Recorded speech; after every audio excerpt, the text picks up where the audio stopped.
This is E from the Eels on Sounds.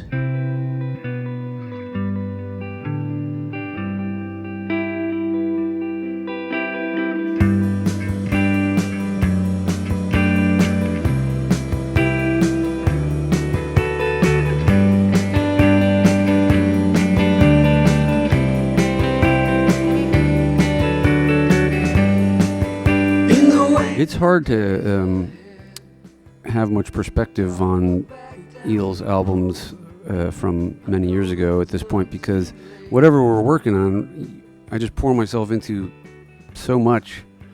You know, it makes your life go by really fast. Then you just wake up one day and it's 22 years later. And you think, gosh, how did that go by so fast? It's all just miraculous to me. You know, when I was growing up, I never thought I'd get to make one album, let alone 11. It's just, I'm so incredibly thankful that I get to do this still, but I got to do it at all. Defeating myself. The reason I've been in the Eels longer than anyone else is because I've tried, but it turns out I can't fire myself. So believe me, there's been a lot of times when I wanted to fire myself, but apparently it's impossible. So other faces come and go, but mine's always there.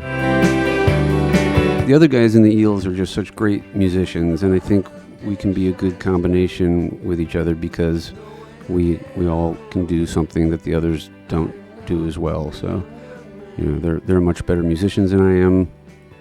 But do they have anything interesting to say? I don't know. So that's where I come in. My own self. Our Twitter is a disgrace, and I want to just close it down. I don't even know why it's there, because you know when Twitter first came around, the record company said you have to do this. So I tried. I did a few tweets, and I just said this is not for me. I'm willing to put out an album of very explicitly intimate songs, but you'll notice I don't mention what I have for breakfast in them. It's different.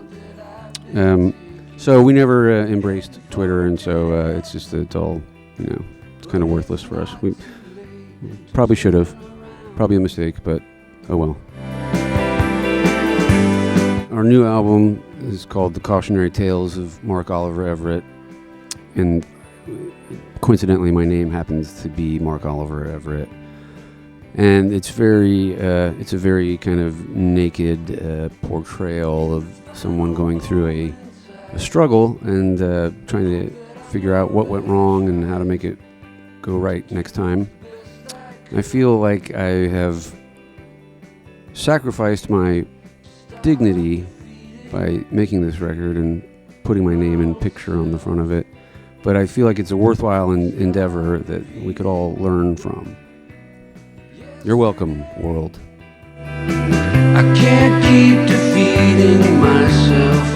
We made an earlier version of this album a couple years ago, and I thought it was good, but I didn't know if it couldn't have been better or not, so I left it alone for a while, and then we ended up several months later making another album, which became Wonderful Glorious, and came back and I listened to the other album we had made, and I realized what it needed to be better was I felt like there was plenty of songs where I was blaming someone else, but there wasn't enough where I was blaming myself. And then it became a record that was really about taking responsibility and realizing that there's nothing you can change about anybody else or anything else outside yourself. You can only make changes in yourself.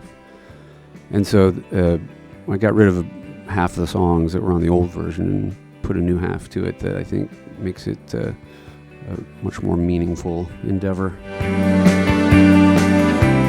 That's always the hardest part about doing these kind of songs, where you're really revealing yourself. Is the hardest part is when you're in the studio and you're there with the band guys and I have to sing the lyrics for the first time in front of them. Very uncomfortable. You know, they're probably snickering and laughing, I imagine, in the other room. And then it's equally bad the first time you go out and sing one of these kind of songs in front of a group of strangers. For some reason, I don't have a filter when I write the songs.